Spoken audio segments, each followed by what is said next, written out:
नमस्कार, smart link journalist TV news में आपका स्वागत है। मैं हूं संजय शेष। भिवंडी शहर के अंदर पिछले कई समय से एक बात चल रही थी कि भिवंडी के अंदर किस पार्टी का महापौर बनेगा। निजामपुर भिवंडी के चुनाव के बाद ऐसा लग रहा था कि कांग्रेस दावा कर रही थी कि हम अपना महापौर बनाएंगे, लेकिन उसके बाद संख्या जो आई उनके पास, वो इतनी ज़्यादा संख्या को पार नहीं कर पा रही थी। लेकिन भिवंडी के अंदर ऐसी सुबह है कि शिवसेना कांग्रेस को समर्थन देगी। इस सब मुद्दों को लेकर हम हाजिर हुए हैं इस वक्त भिवंडी नगर निगम के एमएलए रुपेश माथुर साहब के साथ। आइए बात करते हैं रुपेश माथुर जी से कि उनकी क्या राय है चुनाव के बाद को लेकर। उन्होंने जो रणनीति तैयार की थी चुनाव को लेकर, वो फुल हो पाई क्या? रुपेश जी, आपका स्वागत हमारे स्मार्ट जर्नलिस्ट टीवी न्यूज़ में। सबसे पहला सवाल कि चुनाव की रणनीति आपने बनाई थी, वो सक्सेस हुई क्या? नमस्कार, पहले तो मैं स्मार्ट लिंक और जनादेश टीवी न्यूज़ को मेरी तरफ से हार्दिक बधाई देता हूँ, शुभकामनाएं देता हूँ। आपने जो सवाल किया है कि जो रणनीति कॉरपोरेशन के इलेक्शन के वक्त अपनाई थी, शिवसेना ने वो रणनीति में यश संपादन किया हुआ है, क्योंकि हमारा टारगेट 20 या 22 तक सीट लाने का था। उसमें हम लोग अच्छे से 18 सीट लाए हैं, और वो भी सभी जगह जहाँ पर ज़्यादा करके सब पर प्रांतीय और जहाँ तक मुस्लिम समाज के भी लोग हैं, उस एरिया में से भी हमारे 2-3 सीट अच्छे से निकले। इसलिए मैं सभी भिवंडी वासियों का और जो सभी मतदार भाई और बहनें जो है जिन्होंने शिवसेना के ऊपर विश्वास रखा है, उन सबका मनपूर्वक आभार व्यक्त करता हूँ। शिवसेना के चुनाव के बाद काफ़ी आचार संहिता का उल्लंघन हुआ। चुनाव के बाद भी काफ़ी तरह से लोगों का प्रेशर रहा, दबाव रहा। भिवंडी शहर के अंदर 100 से ज़्यादा मुकदमे भी दर्ज हो गए। क्या शिवसेना की ओर से आपका कोई वक्तव्य है इन दंगों को लेकर, इन चुनाव को प्रेशर को लेकर? देखिए, इलेक्शन में बहुत सारे लोग कुछ अलग अलग फंडे अपनाते हैं, लेकिन शिवसेना की तरफ से ऐसा कोई कुछ गलत ये नहीं इस्तेमाल किया गया। बाकी पार्टी में जो है आप लोगों ने देखा है कि बाकी पार्टी के सभी जो बड़े बड़े नेता, बड़े बड़े स्टार यहाँ पर आकर प्रचार में जुटे हुए थे। शिवसेना के हमारे सम्मानीय हिंदू हृदय सम्राट बाला साहब ठाकरे जी के आदेश पर, सम्मानीय उद्धव जी के आशीर्वाद से हमारे इधर जो है सम्मानीय एकनाथ जी शिंदे साहब और यहाँ के भिवंडी के सभी लोकल हमारे जो नेतागण हैं, ये सब अच्छे से यहाँ पर प्रचार करके शिवसेना किस तरह से भिवंडी का विकास करेगी, ये इस मुद्दों पर इलेक्शन लड़ी है, और इस मुद्दों पर ही शिवसेना के ऊपर लोगों ने विश्वास दिया हुआ है। और बाकी पार्टियों में तो बहुत सारे लोगों ने बहुत सारे जो फंडे आजमाए वो आपको पूरी तरह से मालूम है, लेकिन भिवंडी में जो है हम लोगों ने एकदम सही तरीके से लोगों को कन्विंस किया, और लोगों ने विश्वास रखकर हम लोगों के जो सीट है ज़्यादा से ज़्यादा चुन कर दिए हुए हैं। लेकिन कुछ एक ऐसी जगह देखा है कि भिवंडी में अंदर शिवसेना के दहशत जो थी, कह सकते हैं, दहशत का शब्द इस्तेमाल इसलिए कर रहा हूँ कि कई जगह दंगे भी हुए, मारपीट भी हुए। उनमें शिवसेना के सम्मानित नगर सेवक जो आप जीत चुके हैं, उनका नाम नहीं लेना चाहता मैं, उनके भी नाम शामिल हुए हैं। देखिए, अगर इलेक्शन में जो है हम लोगों ने कभी किसी के सामने से शुरुआत तो नहीं की है, लेकिन शिवसेना ऐसी पार्टी है कि किसी का अन्याय तो करती नहीं, लेकिन अन्याय सहेगी भी नहीं।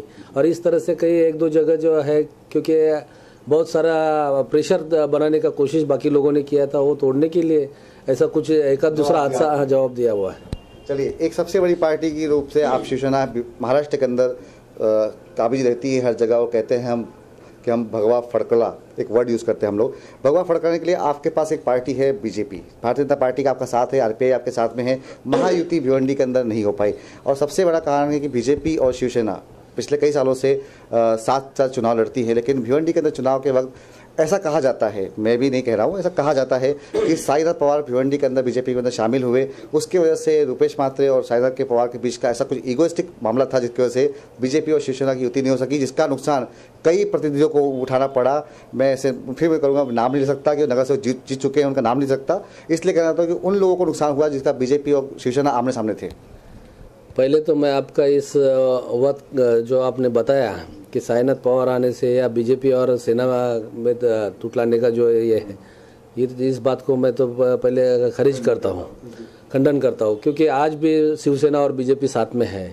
चुनाव के बाद चुनाव के बाद है, पहले भी हम लोग साथ में रहने की कोशिश की है। हर वक्त आपने देखा है कि विधानसभा के इलेक्शन में भी बीजेपी हमारे साथ में थी, लेकिन बीच में जो है साईनाथ पवार और नीलेश चौधरी जो कि शिवसेना के कारपोरेटर थे, ये बीजेपी में जाने की वजह से उनको लगा कि हमारी ताकत बढ़ गई है, हमारा प्रभाव बढ़ गया, और ये सोचकर उन्होंने थोड़ा सा हट कर अलग रहकर इलेक्शन लड़ने की कोशिश की। हमारी तरफ से तो पूरी तरह से हम लोग साथ में रहना है, युति जो है, युति नहीं तो महायुति रखने की कोशिश कर रहे थे, क्योंकि पूरे राज्य में महायुति है। इसी तरह भिवंडी में भी रहनी चाहिए, इसलिए हम लोगों ने लास्ट तक कोशिश की, और लास्ट मोमेंट तक एकदम फॉर्म भरने के लास्ट दिन तक हम लोगों ने कोई लिस्ट जारी नहीं की थी, क्योंकि हम लोग चाहते थे कि साथ में रहकर इलेक्शन लड़े। लेकिन उनकी सोच थी कि उनका प्रभाव काम बड़ा है, इस वजह से वो ज़्यादा सीट निकालेंगे, और वो सोच की वजह से युति हो नहीं पाई। हम लोगों ने तो लास्ट तक इंतज़ार किया, और बाद में जो है इसमें ऐसा ये नहीं कि साईनाथ पवार आने से या श्यामजी अग्रवाल आने से या नीलेश चौधरी आने से ऐसी कोई बात नहीं है। आज भी हम लोग सब साथ में हैं, और हम लोगों ने प्रचार करते वक्त भी ये दिल में रखा था कि अपने को ये दोस्ती निभाना है, और इसी तरह से ध्यान में रख कर प्रचार किया था। किसी भी जगह पर बीजेपी के खिलाफ हमने कोई वक्तव्य नहीं किया। और लेकिन उनका फायदा हुआ, आपका फायदा भी हुआ, लेकिन उनका फायदा हुआ। हाँ, युति भी होती थी तो भी उनका फायदा होता था, आज भी उनका फायदा हुआ है। इस तरह से हमारा भी फायदा हुआ है, जो कि शिवसेना की सीटें 14 थी, उसमें से 2 सीट बीजेपी में चली गई, रही 12 सीट। आज 12 की हम लोगों ने 18 सीट की है, इसलिए हम भी फायदे में, ऐसा कोई हमारा नुकसान नहीं है। और बीजेपी के 4 सीट थे, 2 सीट हमारे लेने के बाद उनको 8 सीट हो गए, मतलब 2 ही बढ़े। लेकिन इस युति होती थी तो शायद बीजेपी और भी ज़्यादा बढ़ती थी। आपके 18, उनके 8 मिला के होते हैं 24, और कांग्रेस के आए हैं 26। 2 सीटों का फेर है दोनों की पार्टियों की, और युति अगर होती है तो। लेकिन कांग्रेस दावा करती है कि महापौर हम बनाएंगे, और आप लोग दावा नहीं करते, ऐसा क्यों? देखिए, अभी जो है संख्या बल के ऊपर दावा करना चाहिए। संख्या बल में अभी 26 कांग्रेस के हैं और 24 आप लोग, 24 हम लोग हैं, और अभी कुछ जो अपक्ष है उनको मिलाकर आगे भी चांसेस है, कुछ भी हो सकता है। लेकिन हम लोग कांग्रेस के साथ में जाते हैं या कांग्रेस हमारे साथ आती है, ये तो हमारे जो वरिष्ठ है वो तय करेंगे। आज हम लोग जो है बीजेपी, सेना और कुछ अपक्ष सब साथ में है। हमारे वरिष्ठ जो निर्णय लेंगे वो हम भिवंडी के सभी कारपोरेटर और हमारे सभी भिवंडी के लोकल नेता जन इसको एक्सेप्ट करेंगे। आपको लगता है कि कांग्रेस के सिद्धांतों को आप लोग मानोगे? देखिए, अभी नासिक में कांग्रेस के साथ में मिलकर सत्ता में सेना है,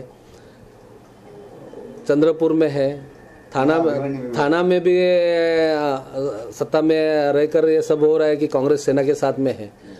शायद भिवंडी में भी हो सकता है, लेकिन ये जो है ये तय करने का अधिकार जो है हमारे वरिष्ठों का है। वो जैसे निर्णय लेंगे हम लोग वो यहाँ पर मानेंगे। सुबहाट ये भी है कि प्रतिभा पाटिल ये नाम भी भिवंडी के अंदर महापौर के लिए काफ़ी अग्रणीय चल रहा है।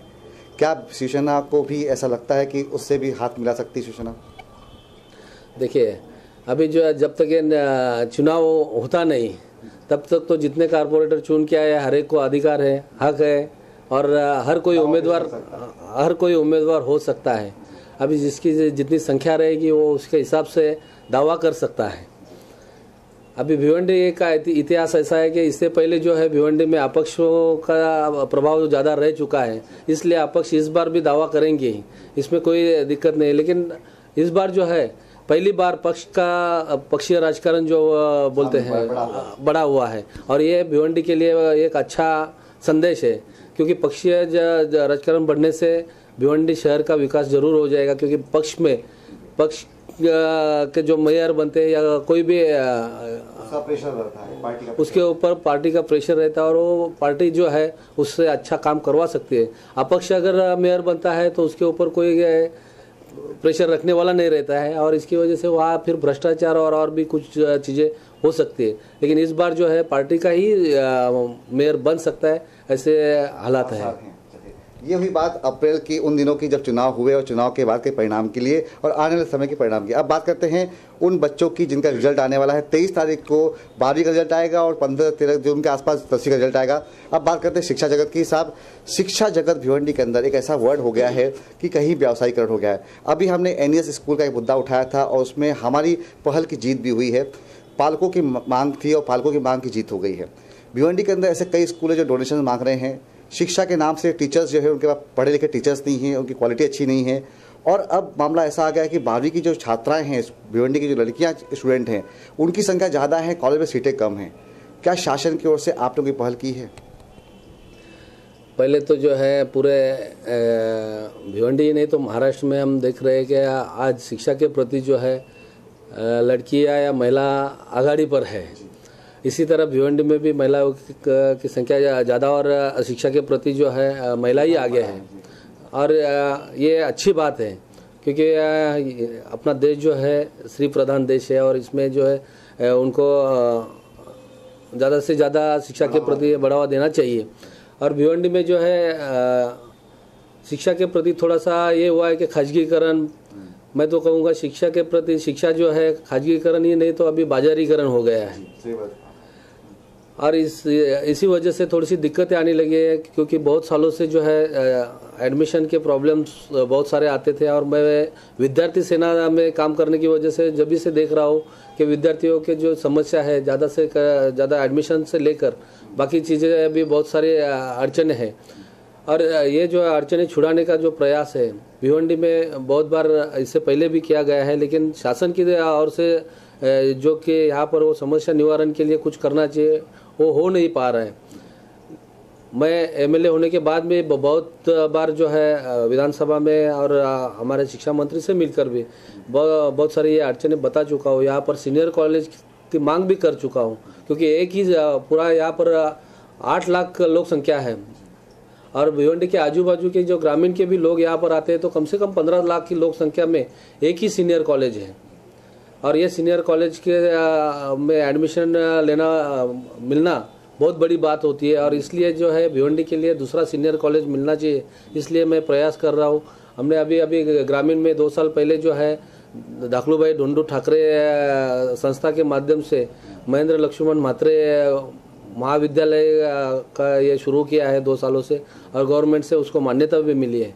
लेकिन भिवंडी शहर में जो है दूसरा सीनियर कॉलेज होना चाहिए, इसके लिए मैं कोशिश कर रहा हूँ। और यहाँ पर जो है ज़्यादा करके छात्राएं थाना या बम्बई या कल्याण की तरफ जाती है तो उनको यहाँ भिवंडी में स्थानिक लेवल पर ही भिवंडी में अच्छे से महाविद्यालय का यहाँ पर ये होना चाहिए और उनको एडमिशन की ये जो समस्या है ख़त्म होने के लिए दूसरा सीनियर कॉलेज मिलना चाहिए, इसलिए मैंने शासन से मांग की है।